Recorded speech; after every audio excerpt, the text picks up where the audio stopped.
Breaking news from the center of the British monarchy. In an extraordinary and unexpected development that has sent shockwaves through royal circles, Sarah Ferguson, formerly known as the Duchess of York, has been compelled to assume an entirely new identity. This seismic change follows King Charles III's historic decision to strip Prince Andrew of all his royal titles after damning revelations emerged regarding his ties to convicted sex offender Jeffrey Epstein. As a result, Sarah Ferguson, who once entered the royal family as a commoner and spent decades navigating its highs and lows, now finds herself facing a dramatic and very public fall from grace. The question on everyone's mind is, what does this mean for the York family, and how will Sarah handle this unprecedented public humiliation? For viewers who want to follow every twist and turn of this unfolding royal saga, make sure you are subscribed to Royals Explored, where we bring you the latest updates from inside palace walls. The announcement came suddenly, without warning. Prince Andrew confirmed through an official statement that he would give up his royal titles and would no longer use them in any formal capacity. King Charles III reportedly expressed relief and satisfaction over his brother's decision to step back. But the fallout extended far beyond Andrew. Immediately, questions arose about what consequences this would have for Sarah Ferguson, his former wife and longtime companion through decades of scandal and controversy. The answer came swiftly and decisively. She, too, would be stripped of her royal designation. From this point forward, she would no longer be officially recognized as the Duchess of York. In all official matters, she would simply be known as Sarah Ferguson, the same name she held before her 1986 marriage into the most famous royal family in the world. The timing of this announcement could not be more explosive. This decision did not occur in isolation. It came on the heels of the release of deeply troubling emails that exposed the full extent of both Andrew and Sarah's associations with Jeffrey Epstein, the disgraced financier who was convicted of procuring a child for prostitution in 2008.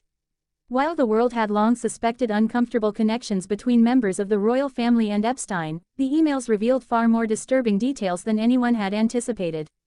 Sarah Ferguson's correspondence with Epstein, written in 2011, years after his conviction, referred to him warmly as a supreme friend, and expressed gratitude for his ongoing support of her and her family.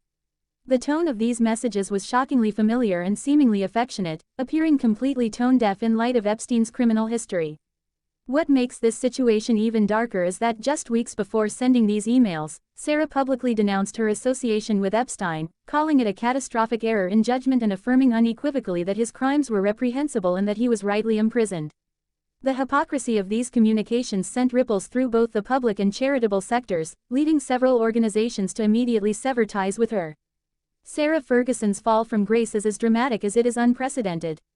To fully appreciate its magnitude, it's essential to consider her journey within the royal family. When she married Prince Andrew in 1986, the British public embraced her as a breath of fresh air, lively, approachable, and seemingly genuine.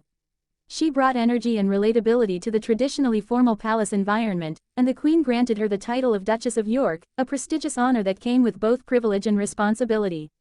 Even after her divorce from Andrew in 1996, she retained the title, a courtesy extended to divorced royal spouses in recognition of their years of service and their role as parents to royal children, in this case, Princess Beatrice and Princess Eugenie. For nearly 4 decades, that title defined her public identity, opened doors, and cemented her connection to the institution that had shaped much of her adult life. Now, in a single decisive move, all of that is gone. The removal of her title is not just a change in formality, it is a public repudiation, a stark signal from King Charles that the monarchy will no longer tolerate any association with the Epstein scandal. The repercussions of this decision are already being felt throughout the royal establishment. According to palace insiders, King Charles is committed to modernizing and streamlining the monarchy, and he appears determined to remove anyone who could tarnish its reputation. Andrew's fall from grace was already complete. He had been stripped of public duties, removed from military affiliations, and essentially exiled from royal life. Sarah, however, had managed to maintain a somewhat ambiguous position. Though she was no longer formally part of the royal family, she still retained certain privileges and maintained a presence at family events. That delicate balance has now been destroyed. Her daughters, Princess Beatrice and Princess Eugenie, find themselves in a difficult and unprecedented position.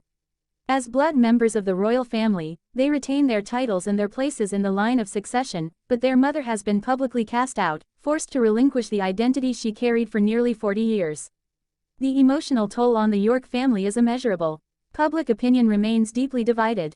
Some argue that Sarah is being punished unfairly for her ex-husband's actions and her own seemingly naive associations, while others assert that the content of her emails demonstrates a serious lapse in judgment, making her unfit for continued royal recognition.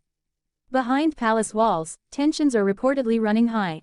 The scandal has reignited long-standing debates about who truly deserves royal titles and what criteria should be applied when those titles are revoked.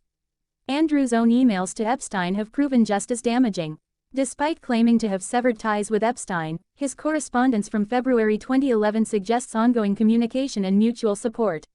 The emails also reference Virginia Giuffre, who accused Andrew of sexual misconduct at the age of 17 after being allegedly trafficked by Epstein.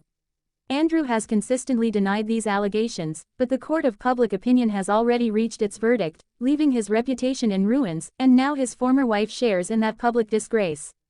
The pressing question now is what comes next for Sarah Ferguson. Without her royal title, her charitable patronages, and the protection that her royal connections afforded her, she faces an uncertain future. Some speculate she may retreat entirely from public life, seeking privacy and attempting to rebuild her reputation away from the media spotlight. Others believe she may attempt another reinvention, possibly returning to fields like writing or television, where she has had prior success. However, the shadow of this scandal will undoubtedly follow her. Every public appearance, interview, and project she undertakes will be examined through the lens of her connection to Epstein and her loss of royal status. The brand she spent decades cultivating has been significantly damaged, and her path forward looks precarious. For King Charles, this decisive action sends a clear message about the kind of monarchy he intends to lead. Unlike his mother, who often preferred quiet diplomacy and behind-the-scenes management of royal scandals, Charles is willing to take bold public measures to shield the crown from controversy. Stripping Andrew of his titles was unprecedented in modern times, and extending this punishment to Sarah Ferguson, even decades after her divorce, demonstrates that Charles is prepared to make tough decisions in the interest of protecting the monarchy's reputation. While this may seem ruthless, many royal observers argue it was necessary. The monarchy relies heavily on public support and funding, and any association with scandal, particularly one involving criminals like Epstein, threatens the institution itself. Charles clearly understands that securing the monarchy's future for his son William and grandson George may require removing anyone perceived as a threat, even if it comes at great personal cost to family members. Sarah Ferguson's story reads like a Shakespearean tragedy. A commoner who married a prince, bore royal children, survived divorce while retaining her title, and now finds herself stripped of nearly everything except her birth name. It is a cautionary tale about the price of association, the importance of judgment, and the unforgiving scrutiny of public life. Her emails to Epstein, written with warmth and gratitude just 3 years after his conviction, will define this chapter of her life indefinitely. Whether she can reinvent herself and find redemption remains to be seen. What is certain is that the title of Duchess of York, which she held with varying degrees of success for 38 years, is now part of history. Sarah Ferguson must carve out a new identity, rebuild her life, and navigate a challenging path forward after this dramatic fall from grace. The future of the York family is now in flux. Will Beatrice and Eugenie maintain relationships with both their disgraced parents and the institution that has cast them out? Can Sarah